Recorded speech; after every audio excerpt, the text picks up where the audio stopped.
Assalamualaikum warahmatullahi wabarakatuh, anak soleh dan soleha. Hari ini bertemu lagi dengan Ustazah Salma di pelajaran tematik. Sebelumnya mari kita berdoa dulu ya.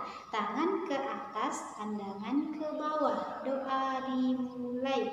Bismillahirrahmanirrahim.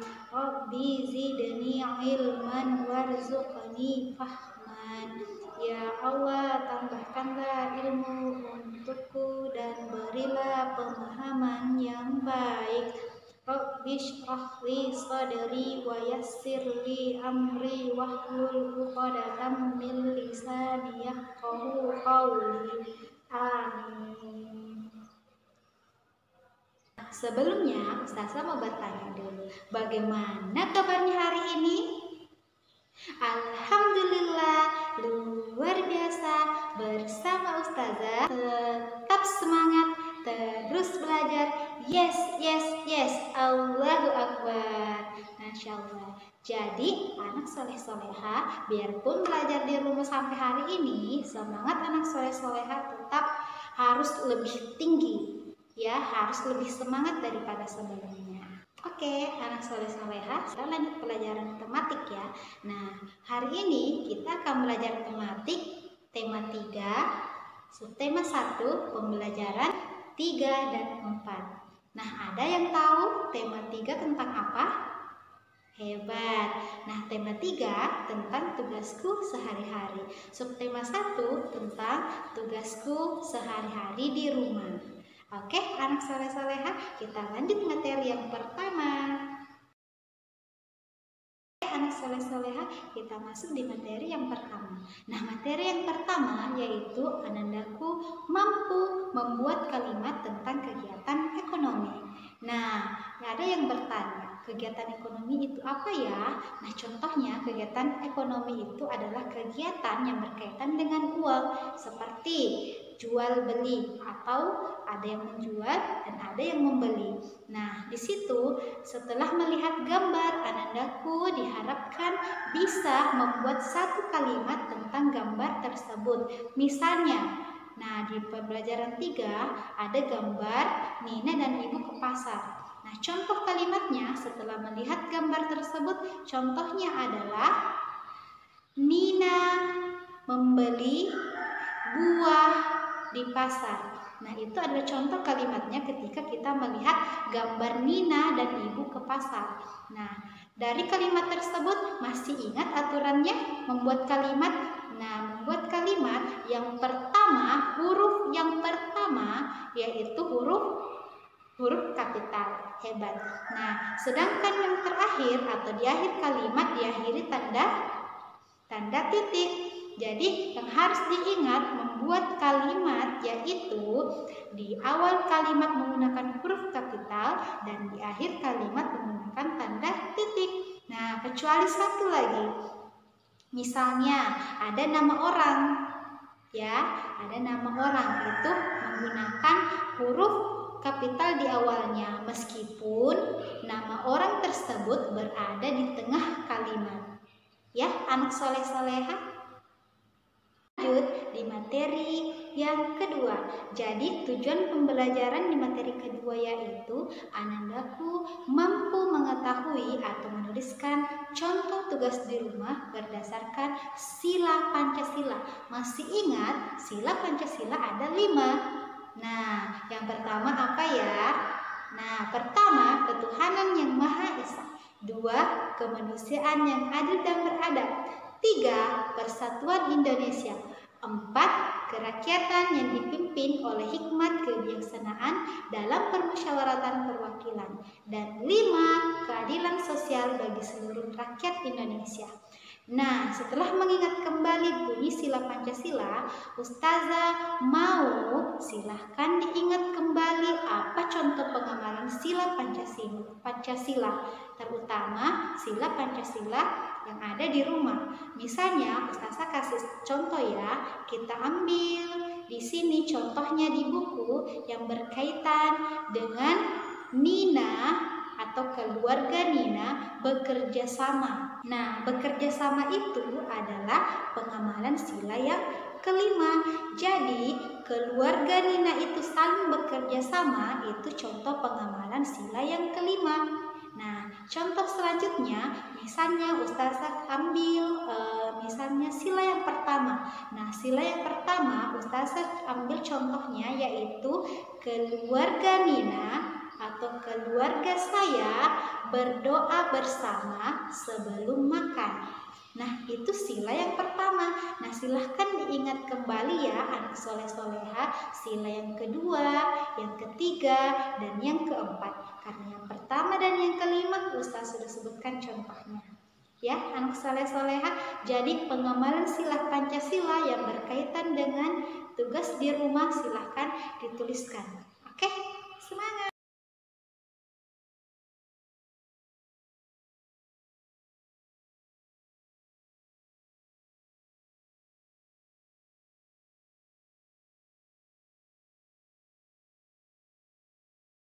Yaitu anandaku mampu membandingkan dan mengurutkan nilai uang. Nah, tadi sudah disinggung sebelumnya bahwa ada kegiatan jual beli, ada yang menjual dan ada yang membeli. Nah, kalau membeli itu biasanya menggunakan uang, ya. Nah, jadi yang harus diingat bahwa nilai mata uang Indonesia adalah rupiah. Nah, jadi kita singkat RP, R besar, P kecil. Ya, anak soleh-soleha. Nah, di sini Ustazah yakin semua anandaku sudah bisa dan sudah tahu yang mana uang 1.000. Nah, di uang 1.000 ada uang kertas dan ada uang logam. Nah, kita pakai uang yang baru ya. Nah, kemudian ada uang 2.000.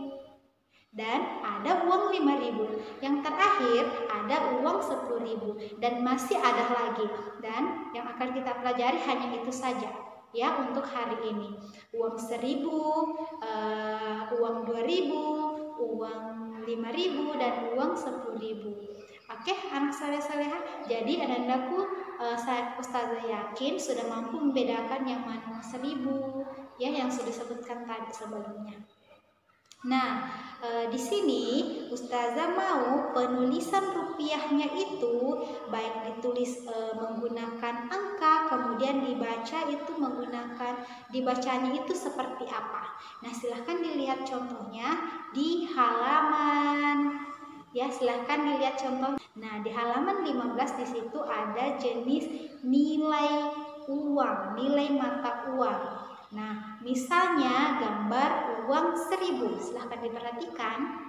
Jadi uang 1.000 itu, nah uang 1.000 itu dibacakan, dituliskan Rp 1.000, ingat penulisan 1.000 1.000, 3 nolnya, kemudian tanda rupiah lagi di belakangnya, koma 00, 2 nolnya.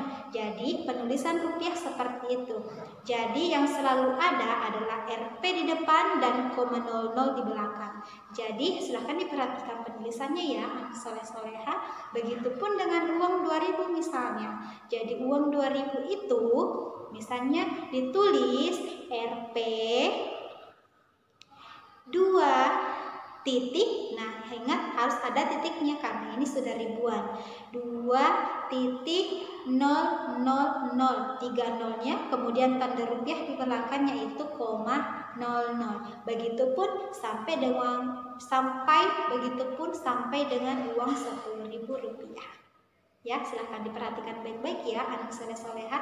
Jadi di sini anandaku sudah mampu membedakan yang mana uang 1.000 rupiah, yang mana 2.000 rupiah, yang mana 5.000 dan yang mana 10.000.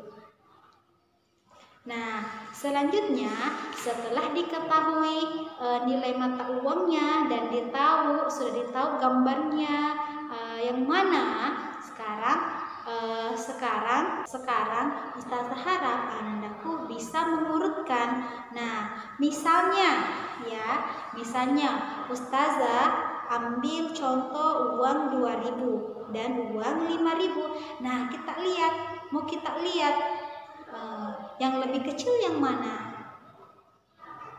Nah, yang lebih kecil adalah uang 2.000. Berarti kita tulis 2.000 rupiah lebih kecil dari 5.000 rupiah.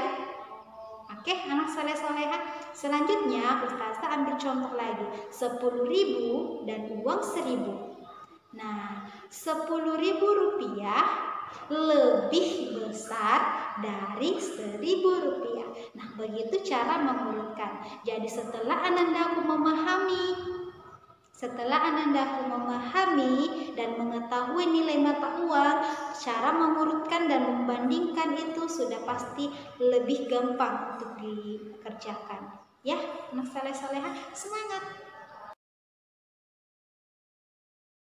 Materi selanjutnya, Anandaku mampu menemukan arti kata berdasarkan teks yang akan dibacakan. Jadi Ustazah minta nanti teks di halaman 18 yang judulnya tentang berbelanja di minimarket, silahkan dibacakan dan dipahami. Nah, kemudian setelah dibacakan, Ustazah ambil contohnya, misalnya minimarket. Nah, minimarket itu artinya ada di bacaan. Nah, ternyata minimarket itu artinya adalah pasar swalayan kecil. Nah, siapa yang sering berbelanja di minimarket? Nah, kalau di minimarket itu biasanya barangnya sudah tersedia, tersusun rapi, kemudian kita ambil sendiri. Setelah diambil, lalu kita kemana dulu? Ke kasir untuk dibayar. Jadi dibayar itu menggunakan uang, ya anak soleh-soleha. Jadi kalau ke minimarket wajib bawa uang dan harus didampingi. Nah, baik itu ayah, bunda, kakak, sepupu. Jadi tidak boleh berbelanja sendirian dulu, ya. Nah, setelah itu, setelah dibacakan, dipahami, Ustazah mau Anandaku bisa menemukan arti kata yang ada dalam teks tersebut. Tujuan materi selanjutnya yaitu Anandaku mampu mengurutkan nama benda berdasarkan harganya. Jadi kita urutkan mulai dari harga yang paling murah sampai harga yang paling mahal. Ya, jadi misalnya kita ambil contoh yang sudah kita beli di minimarket, ya, atau swalayan kecil. Nah, di situ ambil misalnya penghapus. Nah, penghapus itu kita tetapkan harganya yaitu 1.000 rupiah. Ingat penulisannya ya. Nah, kalau disebutkan juga, nah ingat kalau nilai uang disebutkan harus menggunakan rupiah. Jadi kita tidak boleh mengatakan saja 1.000, 2.000. Jadi lebih baiknya kita menggunakan rupiah. Misalnya 1.000 rupiah. Oke, penghapusnya 1.000 rupiah. Kemudian pensil. Nah, pensil itu harganya 2.000 rupiah. Kemudian yang ketiga adalah buku, harganya 5.000 rupiah. Nah, cara mengurutkannya yaitu kita lihat harganya. Nah, harga yang paling murah adalah harga penghapus. Kenapa? Karena harga penghapus hanya 1.000 rupiah. Nah, kemudian yang kedua adalah pensil, karena pensil harganya adalah 2.000 rupiah. Sedangkan yang ketiga adalah buku, karena buku harganya 5.000 rupiah. Oke, anak soleh-soleha. Jadi kalau dicantumkan benda dan harganya, kemudian Ustazah cantumkan pilihan gambar uangnya, yang manakah yang cocok dan berkaitan dengan harga benda tersebut. Kemudian diurutkan yang mana yang paling rendah dan yang mana yang paling tinggi, atau yang mana yang paling murah sampai yang paling mahal, ya. Nah, tujuan pembelajaran yang terakhir yaitu Anandaku bisa menunjukkan yang mana perilaku yang sesuai dengan sila kedua Pancasila. Masih ingat contoh pengembangan sila kedua atau kata kunci pengembangan sila kedua yaitu berbagi atau saling membantu bagi yang membutuhkan. Nah, misalnya contohnya di sini yang kita akan ambil yang ada di rumah yaitu Nina dan adiknya itu berbagi pensil warna. Nah, itu adalah contoh pengembangan sila yang Kedua, karena kata kuncinya adalah berbagi. Nah, contoh selanjutnya lagi Ustazah akan berikan, yaitu misalnya adalah Nina. Misalnya Nina berbagi makanan kepada teman yang bermain di rumahnya. Ya, jadi itu adalah contoh pengamalan sila yang kedua, dan kata kuncinya adalah berbagi atau saling membantu bagi yang membutuhkan. Oke, anak soleh-soleha. Jadi hari ini mutabahannya itu semuanya tetap diisi, kemudian Ustazah minta itu terchecklist. Misalnya sholatnya. Di pembelajaran hari ini, marilah kita berdoa. Tangan ke atas, pandangan ke bawah. Doa dimulai. Bismillahirrahmanirrahim. Subhanakallahumma wa bihamdik, asyhadu an la ilaha illa anta, astaghfiruka wa atubu ilaik. Amin. Tetap semangat. Oke, sampai ketemu di lain waktu anak saleh-saleha. Assalamualaikum warahmatullahi wabarakatuh.